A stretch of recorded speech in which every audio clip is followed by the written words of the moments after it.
go. Welcome. Today, I have the great pleasure of chatting to friend, fellow practitioner, and fellow magic maker, Stephanie Hunter Carey. Hi, everybody. Stephanie has been a friend of mine for a while now. We've known each other for quite some time, haven't we, Steph? And Yeah. she is inspirational, really. She's been a business owner for nearly 20 years. She has been in the corporate world before that, lots of experience which she'll share with you. Stephanie has been a massage therapist. She has created a treatment called the Right Treatment, and she wears so many hats, but the hat we're going to talk about today mainly is her passion for water. And it sounds very basic, doesn't it? But Stephanie's going to tell us a bit more. But what I'd like to know first, Stephanie, is what brought you into this wonderful world that is natural health? Beautiful, beautiful. First of all, hi, everybody. Welcome. It's lovely to meet you all and to start to share the energy with you and start to build this connection. I'm so excited about this whole platform, Karen, and well done. I'm so excited to see you leading it because you've got so much to offer everybody. Yes, my name is Stephanie Hunter Carey and I reside here in New Zealand. I have spent some time overseas and came back to settle here a wee while ago. So your answer to your question, really, what got me into natural health? Well, I've always had an inkling towards working with natural health anyway from a very young age and started to treat people, inverted commas, when I was about 3 years of age because I could see the energy and I could feel the vibration and I could talk to the body. I've always had the ability to hear communication from the body and to just know, okay? So I had that inclination, but then I was, as a lot of people understand and feel this themselves and have had experience themselves, the world just wasn't ready for us at the time.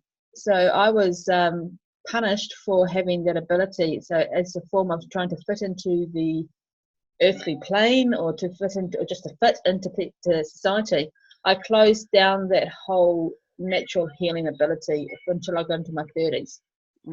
What triggered me back into natural healing was that I got really sick. I got really, really sick on multiple levels, mind, body, and soul, because I keep resisting what my body was telling me, and you can't choose to block out what's outside you without blocking out what goes on inside you as well. So that's number one for the body. Here's the cat, so she wants to join the conversation. So in my early 30s, by the time I got to my early 30s, I'd been overseas for about a dozen years, and I've had a number of experiences over there, physical experiences, psychological experiences, emotional experiences, and so forth, and basically hadn't coped with any of them because I'd blocked myself down. I'd shut myself down and was just trying to be accepted in society. When I came back to New Zealand, I was semi-paralysed down my left-hand side. No, I beg your pardon, it was my right-hand side, so I just saw myself in a mirror image there. Semi-paralysed down my right-hand side, and I'm a right-handed person, so I taught myself how to write with my left hand to cope with it. Again, just getting on, you know. And that is when I came back to New Zealand and stumbled across the person who would later train me in hands-on therapy. And from there, when he unlocked all the tension that I had, and my arm was twisted up and my hand was twisted up to my chest, and I was dragging my leg behind me, he unlocked what the physical side effect of me being closed down was. And that's basically what it was. Yeah, makes sense? Yes, that so does. And there was no stopping me from there, because once you start to let it out, it flows. And it made a world of difference from there. So that's what got me into accepting natural health, leadership and fellowship and therapy, was just basically accepting myself in the end and moving forward. Right. Okay. So it's really important, isn't it, actually, to get everything in the body really flowing. And it's really interesting, isn't it, Stephanie, how so many of us who actually have been drawn to work in this amazing industry have all suffered in one way, shape or form with health. The teacher has to be the student. Yeah. Yes, absolutely. And of course, we're always learning all the time. So Absolutely. That's the exciting thing about it. Right. Okay. So moving on from there. So basically you trained at the time in that healing modality. You'd done massage therapy. So now I know, after talking to you for quite some length, that you're deeply passionate about water. So absolutely. The other thing we must talk about, but in another time, is about your deep intuitiveness about what's going on, because I know that you have some amazing insights that we can share at another time. But this time, let's just talk about the water, because it's really important. My hat at the moment is water. Yeah, water hat. I've got many hats, and I have, and I'm so blessed and so honoured to have the opportunity to help people in many different ways. Yeah. The one thing I keep saying to all my clients and all my students is basically, let's return to basics. So a couple of principles that I install in people and in myself and myself on this on a daily basis is, the very first thing is prevention is the best cure. So write that down, guys, okay, and live by that. Prevention is the best cure, all right? So when my patients come to me and I go, well, prevention is the best cure, if I can help you by teaching you and installing you in a method and technology and ideology, so you never have to come back to me again, as much as it sounds counterintuitive to my business, that is what we're about. Absolutely. Because I promise you guys, if you take that attitude with yourself and your family, and if you're in business with your clients and your patients, you will always have people to follow them in, if you understand. If I heal somebody, there's going to be a next person behind them. There's just a flood of people that need our help. So the very first thing, and it's actually a tagline that I started the business with, officially launched the business back in 2001, April the 1st, 2001, because I've got a wicked sense of humour. You have indeed. Yep. People told me I was being false, so hey, why not launch on April Fool's Day? You can wear that hat. Exactly. So I digress. It's another hat that I've got on my head.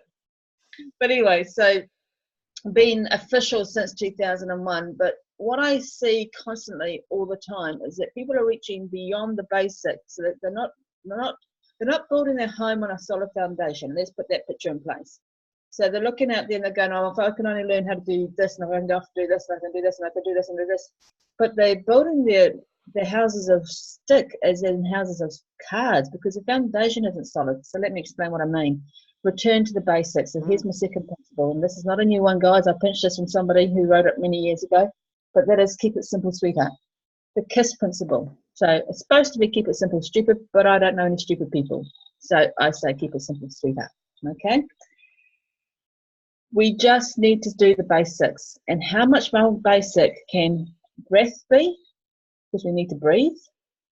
How much more basic can decent sleep be? Because we need to have decent sleep for many, many reasons. But even more basic than that, life cannot be sustained without water. Yeah, 100%. I agree. End of discussion. Okay, right, we'll move on, shall we? Really, seriously, let's just get back to, people come to me with all sorts of problems. I've got this, I've got that, I've got this, I've got that, I've got this, I've got that, I've got this. Have you been drinking your water? Oh no, but I do this and I do that. Like, have you been drinking your water? Oh, but I do that. Have you been drinking your water? Yes or no? And the answer inevitably is no. Yeah. Oh, but I drink like 500 mils a day. And where's the other 3 litres? Yeah, I mean, it's interesting how we get different people saying, oh, I don't like water. And I can understand that if they're drinking town water, because let's face it, in most Western worlds, town water is pretty not nice, to put it blunt. And it also doesn't feel like it really gets in there. So I've had lots of clients who say, I drink water, but it just goes straight through me. So what do you think that's about? Right, okay, fantastic. Getting back to where we were 100 years ago, 100 plus years ago, all right? I match yours and bring mine in. You have a glass? Okay, 100 plus years ago, we used to source our water from a moving water source. I'll explain what I mean. The water used to come down from the mountaintops and run down through the streams, okay? And as it runs over the streams, the pebbles, and it's rocking over the twigs and sticks and so forth, it's interacting chemically with its environment. And water is moving, and water is supposed to be a moving substance, a moving energy. Water has energy. Water holds energy. Water is energy, okay? What we have got now is we have got the reverse of that. We capture our water and we hold it still. Water is supposed to move in order to live. When you hold water still, so whether it be in a bottle situation, this water gets poured every day. I make this water fresh, brand new and fresh every day, and it's live water. By the end of the day, that bottle's empty. But if you go into your supermarkets and so forth and you're buying bottled water, you ideally don't know how long that water has been captured for. Now, I've read reports, I haven't known this personally, but I've read reports where water's captured for up to 3 years before it's sold. Well, also there's the other aspect, Stephanie, if it's in plastic, for example, and if it is in plastic, has it been exposed to sunlight? And so therefore then the plastic infiltrates into the water. So it's just really, really interesting, isn't it? How we don't take on board that. We think water is water. That's it. So, yeah, it's amazing because the moment you start to capture the water, the energy starts to dissipate because it needs movement in order to keep the energy building, to replace the energy. It's all about the electrons and so forth. Yeah. So if you capture the water and you hold it, now we're talking about bottles just for a second there, and we're talking about, we could even go down the rabbit hole about the environmental damage about bottled water.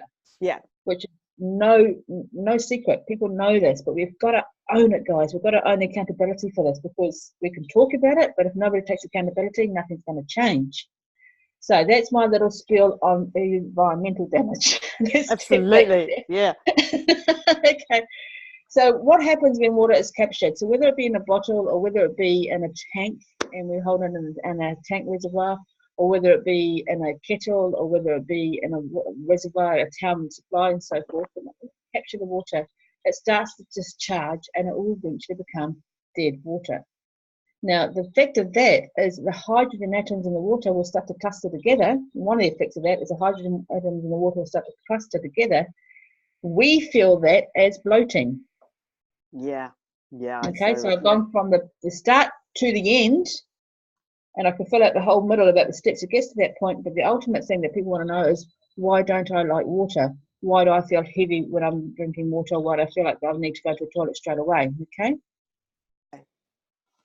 Excellent. So what we've got going on, when our water is being captured, the charge dispels, the water dies, basically. It needs to be fluid. It needs to be moving. It needs to be energy.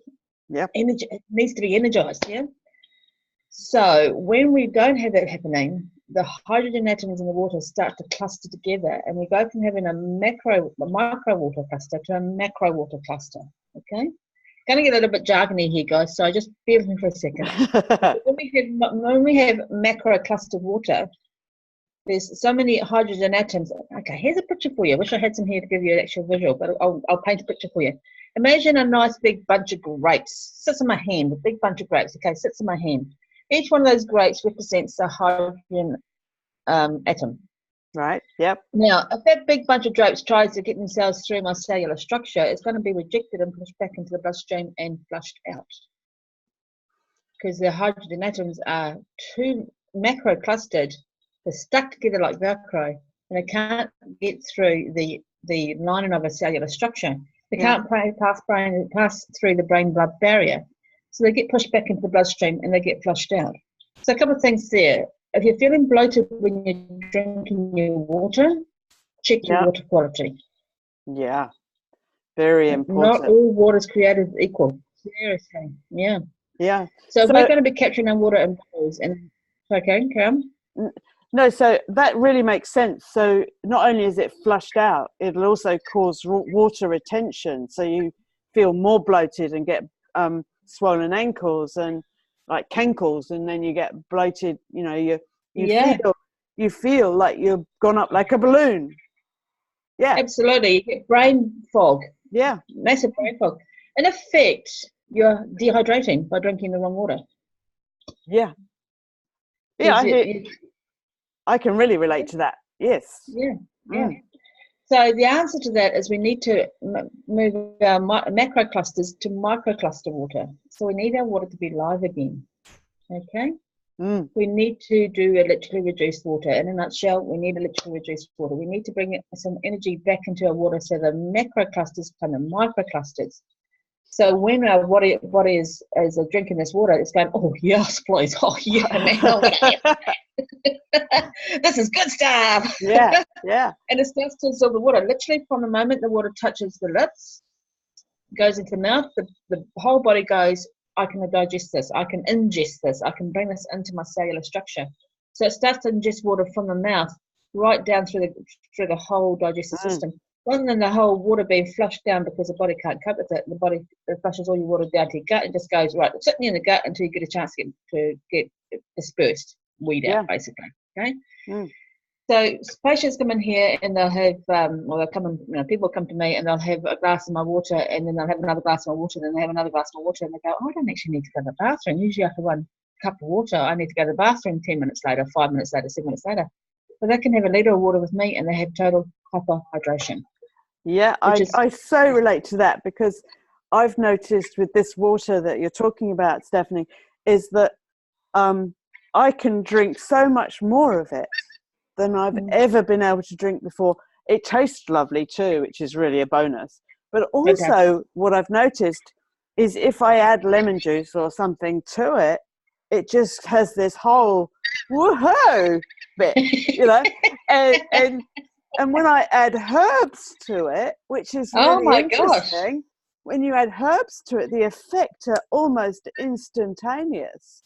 So the uptake is literally insane. Yeah. So the moment of having a mouthful of the micro-clustered water, the electrically reduced water, 30 seconds later, your brain's hydrated. Yeah, I can feel that. Brain fog. Yeah. Boom, brain gets hydrated. Yeah. It's exciting because we've now got an option. It wasn't that long ago we didn't have an option. We had an option of drinking tank water, which is acidic in most cases. We had an option of drinking tap water, which when you do your pH studies, and just to give everybody a little bit of like a 5-second knowledge on pH studies, pH ranges between 0 to 14. Human body needs to be about the pH level of 7.2 to be neutral, okay, to function. Anything above that is alkaline, anything below that is acidic. Now, when we go below and we're in the acidic state, it's called acidosis, and acidosis is really bad for us, isn't it, Karen? Absolutely it is. It means we're basically rusting.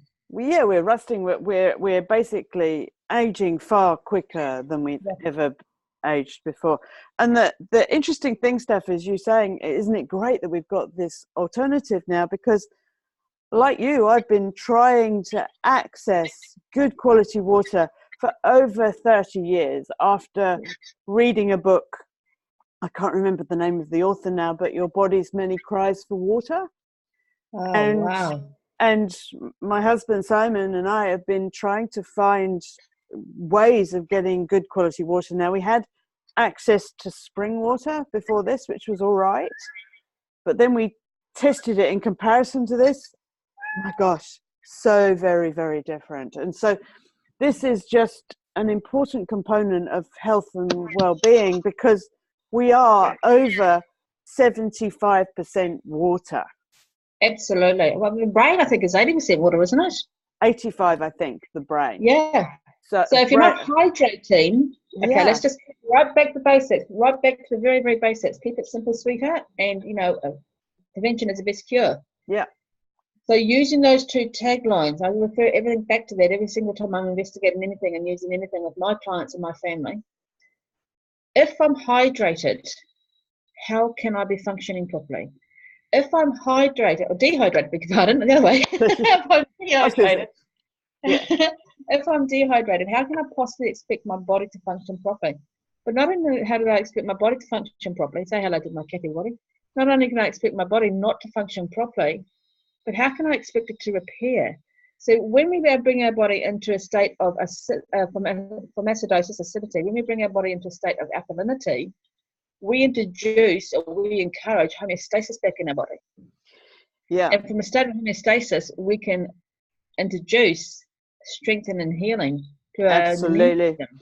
Yeah, and what I've learned, Steph, as well with this water is, as a herbalist and natural nutritionist and things, I've noticed we've only been using this water for 4 or 5 months, and I've noticed with clients, if they have the water, they need less nutrients. they need less herbs to make a real big difference. And so it's actually can be life-saving. I've seen it a few times. And so without a doubt. One of my clients who was severely neurologically damaged, he was well into the dementia, and his wife was desperate to try and help.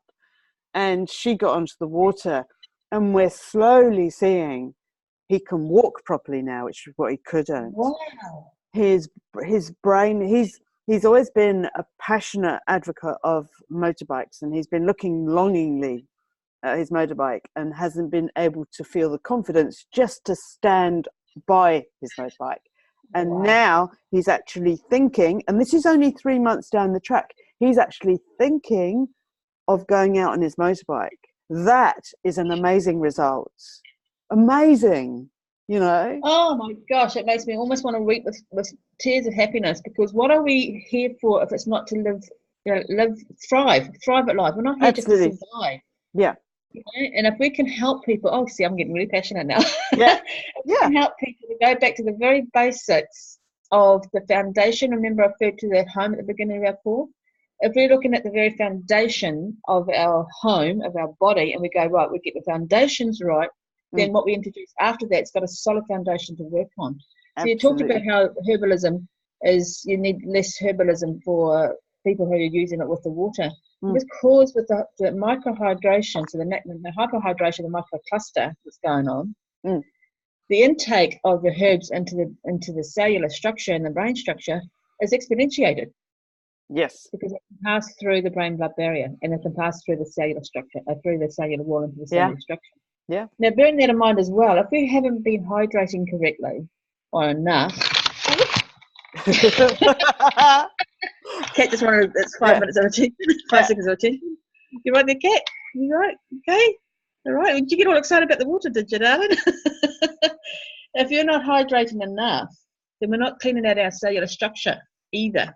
So, if you want to think, okay, I'm going to get a little bit blunt here, a little bit rude, but if you're feeling like crap, guess what you've got in your cellular structure? Absolutely. Yeah. You've got byproduct. Yeah. You've got waste product that's not getting flushed out of your cells. So you're literally surviving on. Yeah, you're the firing systems within your cells can't fire if they get clogged up. It's like an engine, isn't it, that hasn't been serviced, that hasn't been cleaned out. So we're all about the foundations of health, both you and I, and so I've always talked about getting, as you say, the foundations right, because if your foundations are strong, then everything can be healed. Your body will do what it can. It wants to be healthy. So that is what we come here to thrive in our life. Mind, body, and soul. Yeah. So let's take the stuff and just go and work on the basics. And so this is where I get so incredibly passionate, because so similar to you, Karen, I've had clients coming in here that have had fundamentally life-destroying health issues. Yep. And we've gone back to the very basics. I've gone back to getting them onto the water, okay, drinking the water, using the water, absorbing the water, getting them to drop any other acidic drink, which basically, I'm sorry, folks, is everything else I've tested, including bottled water. Everything else I've tested has come back as acidic, with an exception to town supply water, comes back as neutral, because by law, your municipal suppliers must supply neutral water to the household. Yeah. So in order to get it to be neutral, they add additives to it, like lime, for example. Depending on where you are, depending on what it takes to get your water to a neutral state, they will add chemicals to get it to that state. Now, how is that working for your body? Yeah. It makes sense, doesn't it? And of course, we can talk about this for absolutely hours, but this is just an introduction, really.